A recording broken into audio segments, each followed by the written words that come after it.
Yesterday I had a segment basically on the show yesterday, and I talked about the raising of interest rates. And on that segment, I discussed the reality of the current interest rate increase and how it might affect your life. Look, if you haven't seen it, go back and watch the video. It's entitled, "Are You Ready for the Interest Rate Increase?" In the video, I mentioned the probability of a recession. But let's talk about how you should prepare for a recession and if and when it happens. First of all, I want to define the term recession. You know, the definition, according to Oxford Dictionary, is this: a recession is defined as a period of temporary economic decline during which trade and industrial activity are reduced, generally identified by a fall in GDP in two successive quarters. All right, I want to dig deeper into that definition for you so you can have a better understanding of that definition. The first part, a period of temporary economic decline. That's right. This should give everyone hope during a recession. It's temporary, all right? In fact, the next part says it's defined by two successive quarters of a fall in GDP.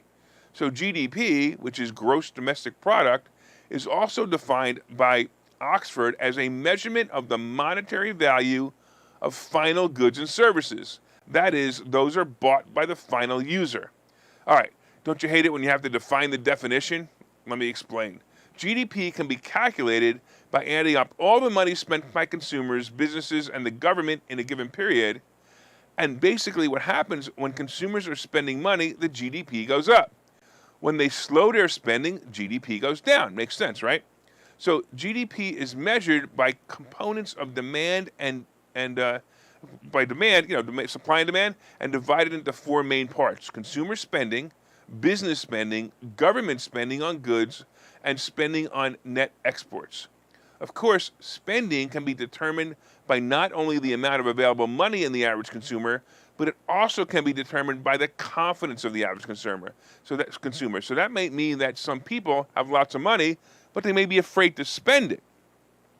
So for the most part, the GDP average, which became a measurement of supply and demand, has hovered in the 1.5% to 2.5% range. So it's measured 1.5%, 2.5%, that's normal. And it's been measured that throughout many years. This means that demand is just slightly higher than supply, which is great. This is considered a healthy range. An example of an unhealthy number would be like in 2009, when GDP was negative 2.5%. In 2020, during the scamdemic, the GDP fell to its lowest point ever at negative 3.49%. These numbers are annual numbers, the ones I just gave you, and not quarterly numbers. And remember that the definition of a recession is 2 quarters with negative GDP.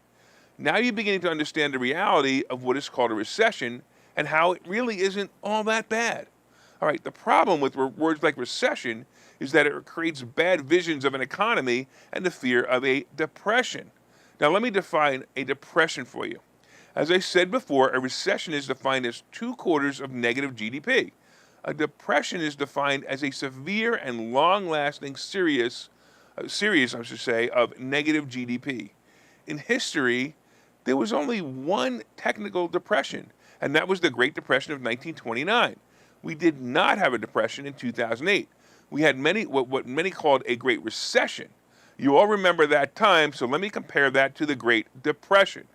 The GDP in the Great Recession of 2008-2009 dropped a total of 4.3% from 2007 to 2009. So the GDP dropped 4.3% from 2007 to 2009, and it turned out to be a negative GDP, as I said before, 2.5%. So it was negative 2.5%. In the Great Depression, listen up, the GDP dropped 30% to negative 26.7. Wow. Now that you have some perspective, let's talk about the upcoming recession. Remember that the definition is simply defined as 2 consecutive quarters of negative growth. So even if the GDP is negative 0.01 for 2 quarters in a row, we will be in a recession by definition. So to expect negative GDP in more than the next 2 quarters is highly reasonable. Why?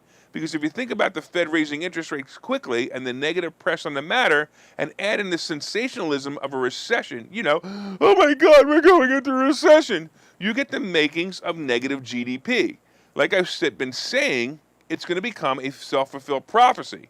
Now that you know it's coming, what can you do about it? Well, there are simple steps. And the first one and the most important one is don't panic.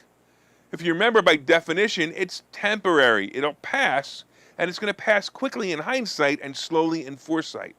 That means while it's happening, you may feel the pressure to make bad decisions, but if you stick out the good decisions, you're going to come out of it in a really good shape.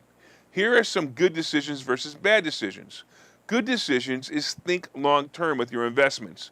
Don't buy investments expecting they're going to go up in the next 2 or 3 months. They may not. Buy investments that look to go up over the next few years. Look for real estate and look for very low-priced value stocks.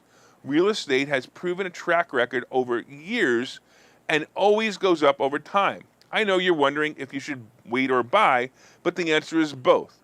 When I buy real estate as an investment, I buy real estate I want a return on my money right away in the form of rent. If the rent pays my expenses and I make a profit on top, I consider it a good play. I don't care how much I pay for the real estate. I know the property value may go up just in time, so it really doesn't matter. Stocks are also a good play to buy and hold in long term. Look for some stocks that have good track records in the past, not speculation stocks like cannabis or other fad stocks or Netflix and Tesla. Stay away from those. Look for good long-term business models that never fail. They could be communication stocks like AT&T. Believe it or not, travel stocks like cruise lines. Cruise ships will be sailing 10 years from now, and the cruise industry will drop and pop in that time. Look for manufacturing stocks and read the charts and see how they did in the past. Also have cash and or credit available and ready to deploy into these investments. For you guys who have a 401k plan, start loading up on it. I know you're looking at your 401k statements and crying, but now is the time to put more money in it. Increase it to the max if you can. You could put in $19,500 a year or $26,000, I believe, if you're over 50. Put it in as much as you can, or at least increase it to the few extra percentages. You won't even notice it. If you're really afraid of a financial downturn in your personal life and you want to protect yourself, find places to hide money from the courts and the IRS, right?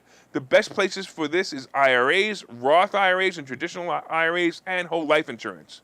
I could probably do an entire segment on the benefits of these, and I often teach them in my class, but just know that they're protected from bankruptcy and most lawsuits.